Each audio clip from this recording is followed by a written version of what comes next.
हरे कृष्ण। सभी वैष्णवों के चरणों में दंडवत प्रणाम।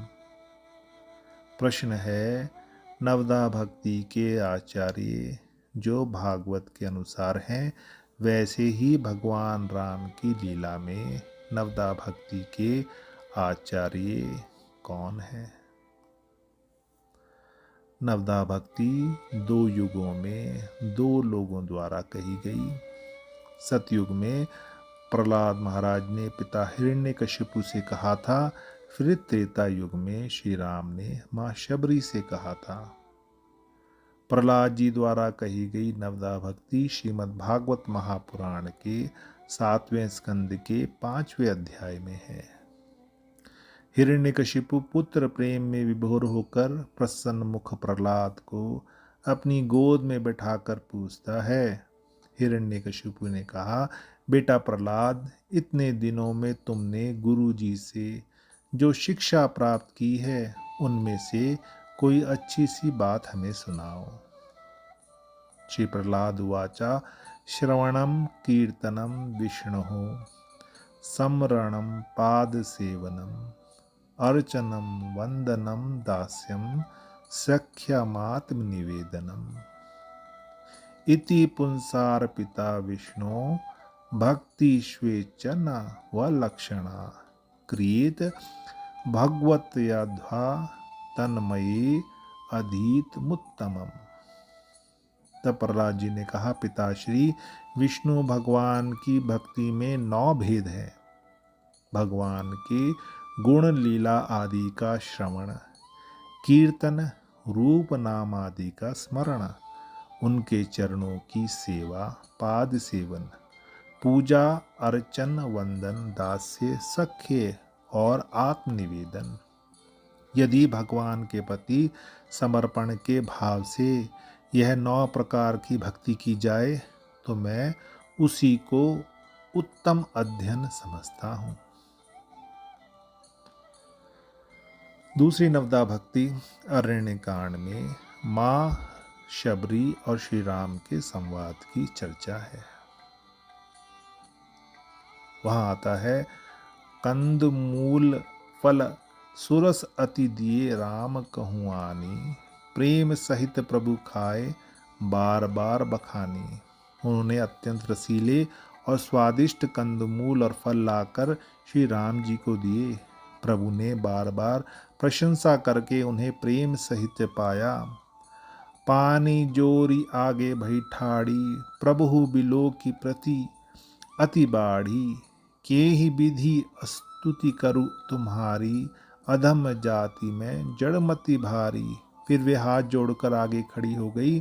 प्रभु को देखकर उनका प्रेम अत्यंत बढ़ गया। उन्होंने कहा, मैं किस प्रकार आपकी स्तुति करूं? मैं नीच जाति की और अत्यंत मूढ़ बुद्धि हूँ। अधम ते अधम अति नारी, तिन्ह महा मैं मतिमंद अघारी। कह रघुपति सुनु भामिनी बाता, मानव एक भक्ति कर नाता।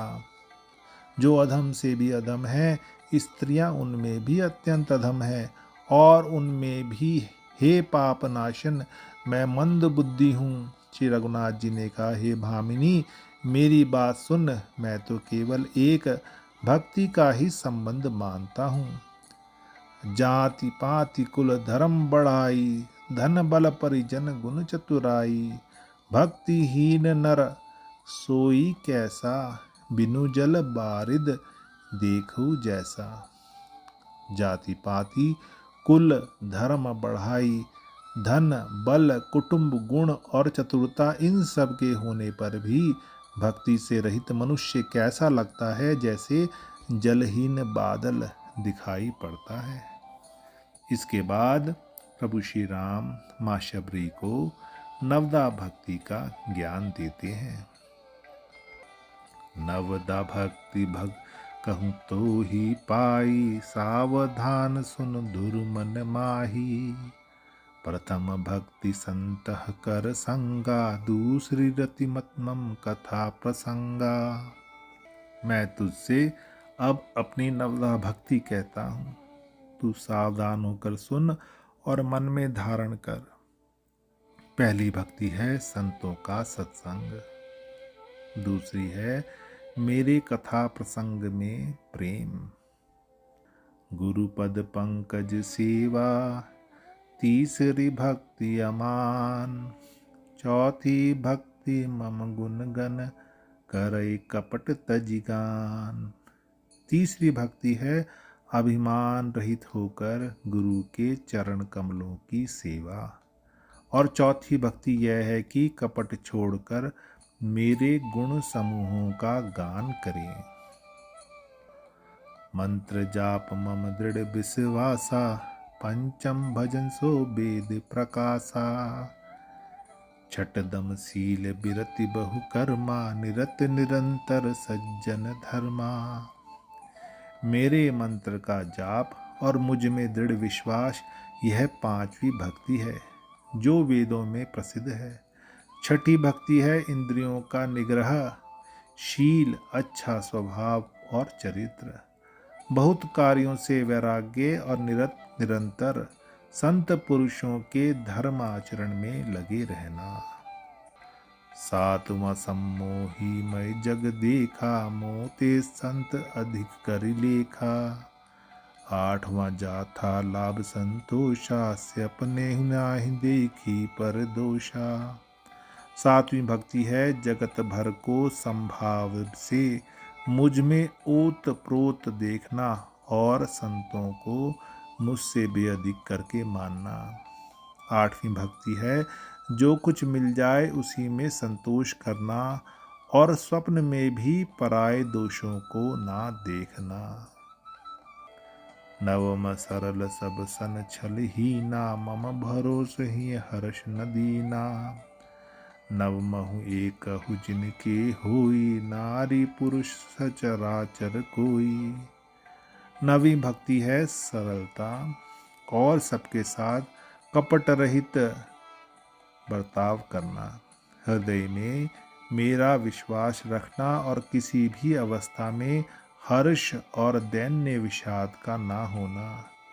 इन नवों में से जिनकी एक भी होती है वह स्त्री पुरुष जड़ चेतन कोई भी हो, सोई अतिशय प्रिय भामिनी मोरे, सकल प्रकार भक्ति दृढ़ तोरे, जोगी वृंद दुर्लभ गति जोई, तो कहूँ आज सुलभ भई सोई।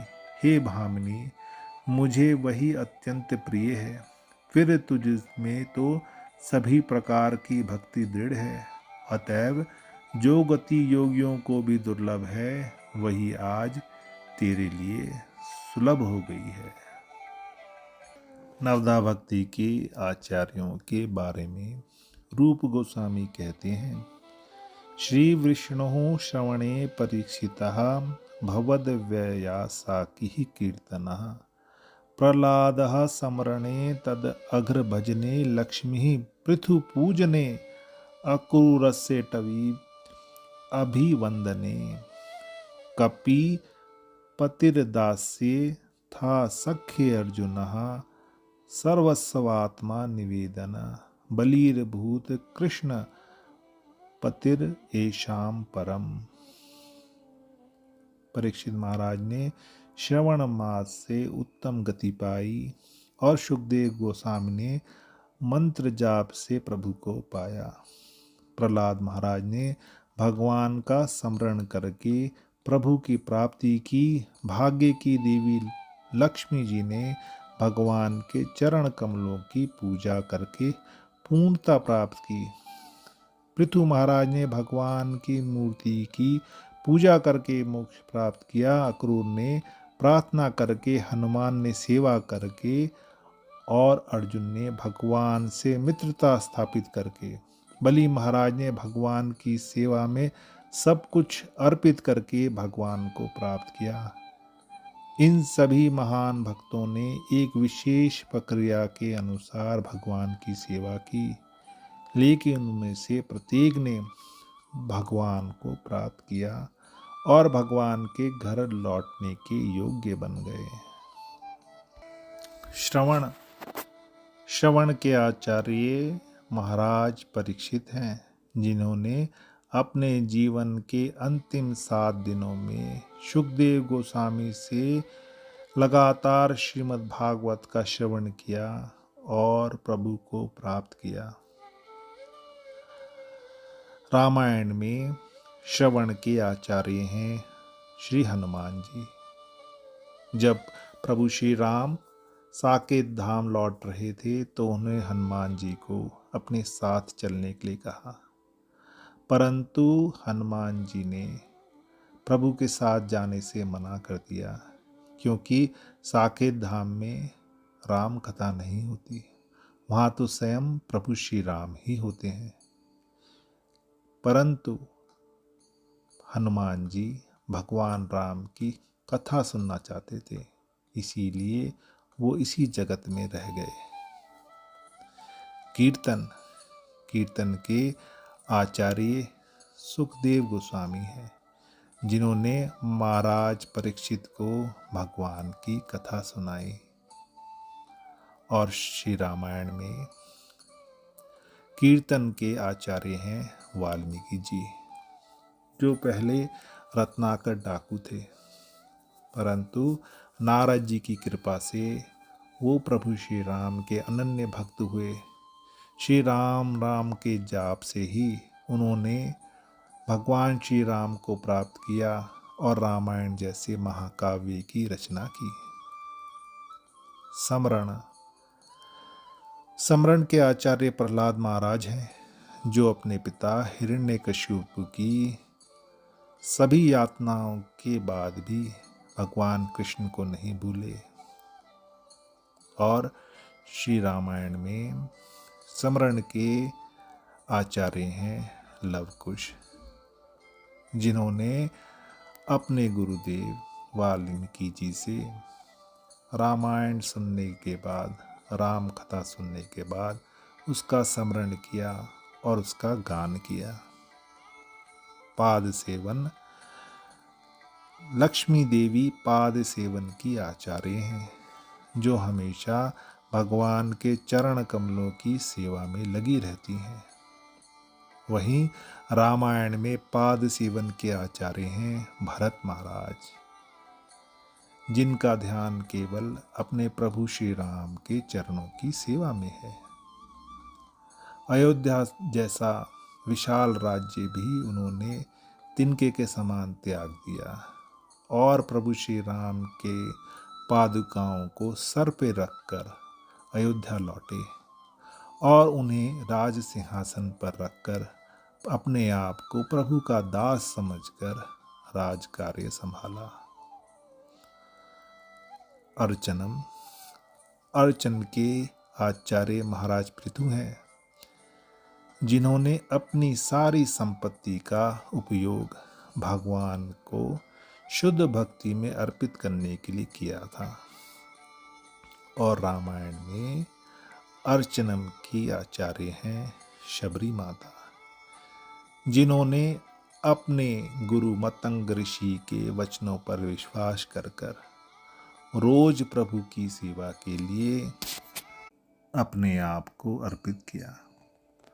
वो रोज कुटिया को जहाड़ बुहार करती थी, फूलों से सजाती थी, जंगल से जाकर कंदमूल तोड़कर लाती थी, इसी आशा में कि कब प्रभु श्री राम उन्हें दर्शन देने के लिए आए। कई वर्षों तक उन्होंने बिना थके हर दिन ये कार्य किया और एक दिन प्रभु श्री राम ने उनकी कुटिया में पहुंचकर उनको दर्शन दिए और नवदा भक्ति का ज्ञान दिया। वंदनम के आचार्य अक्रूर जी हैं, जिन्होंने भगवान कृष्ण के दर्शन के लिए वृंदावन की यात्रा करते समय भगवान कृष्ण से प्रार्थना की थी। वहीं रामायण में वंदनम के आचार्य हैं विभीषण महाराज। लंका से निकाले जाने के बाद अपनी माँ केकसी के परामर्श पर उन्होंने भगवान श्री राम का आश्रय लिया। भगवान श्री राम की युद्ध में सहायता की और अपनी प्रार्थना के द्वारा अपने कुल का उद्धार किया। दास्य के आचार्य भगवान हनुमान जी हैं, जो श्री रामचंद्र जी के प्रिय सेवक थे। हनुमान जी ने सभी प्रकार की कठिनाइयों के बाद भी श्री रामचंद्र जी की सभी आज्ञाओं का पालन किया। वहीं रामायण के अंदर दास्यम के आचार्य हैं लक्ष्मण जी, जिन्होंने अपने भाई की सेवा के लिए, प्रभु श्री राम की सेवा के लिए उनके साथ वन जाना स्वीकार किया और अपना सारा जीवन प्रभु श्री राम के चरणों की सेवा में लगा दिया। सख्यम के आचार्य अर्जुन जी हैं, जो भगवान कृष्ण के इतने प्रिय थे कि भगवान ने स्वयं उनके रथ के चालक बन गए और अर्जुन की सेवा की। वहीं रामायण में सख्यम के आचार्य हैं सुग्रीव महाराज, जिनसे प्रभु श्री राम ने मित्रता की। अपनी मित्रता की लाज रखने के लिए उन्होंने बाली का छुप कर वध किया। सुग्रीव महाराज को राज्य दिलवाया और सुग्रीव महाराज ने फिर सीता मैया की खोज करी और श्री राम का राम रावण युद्ध में साथ दिया। आत्मनिवेदन के आचार्य बलि महाराज हैं, जिन्होंने अपना पूरे राज्य और सारी संपत्ति और अपना शरीर भी वामन देव अवतार को समर्पित कर दिया। वहीं रामायण में आत्मनिवेदन के आचार्य हैं जटायु महाराज। ये जानते हुए भी कि वो रावण के वेग का सामना नहीं कर सकते, उन्होंने सीता माता की रक्षा के लिए अपने प्राणों तक का बलिदान कर दिया।